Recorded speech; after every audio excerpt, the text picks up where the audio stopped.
কৃষক সভা। আজকে জননেতা ইরাবত সিংয়ের 129তম জন্মদিন আমরা পালন করলাম। সেই সাথে সাথে আমরা সারা ভারত কৃষক সভা কাছাড় জেলা কমিটি সিদ্ধান্ত নিয়েছি যে জননেতা ইরাবত সিংয়ের জন্মদিন উপলক্ষে আমরা কাছাড় জেলাতে কৃষক সভার মেম্বারশিপ আমরা শুরু করব।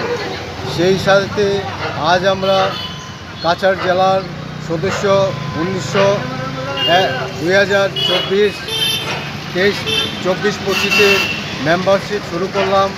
আমরা প্রতি বছর এইভাবে জননেতা ইরাবত সিংয়ের জন্মদিন উপলক্ষে আমরা সমস্ত জেলাব্যাপী আমরা মেম্বারশিপ এই উপলক্ষে আমরা শুরু করব।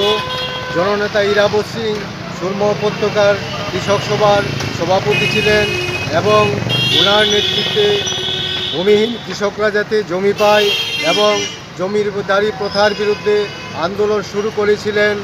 সেই জননেতা ইরাবত সিং সাধারণ মানুষ কৃষক সমাজের একজন সংগ্রামী নেতা ছিলেন।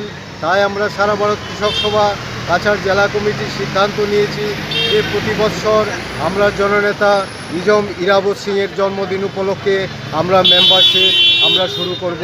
সেই সাথে সাথে আজ আমরা জননেতা ইরাবত সিংয়ের জন্মদিন উপলক্ষে আমরা আজ থেকে কাছাড় জেলার সদস্যভুক্তির কাজ শুরু করছি।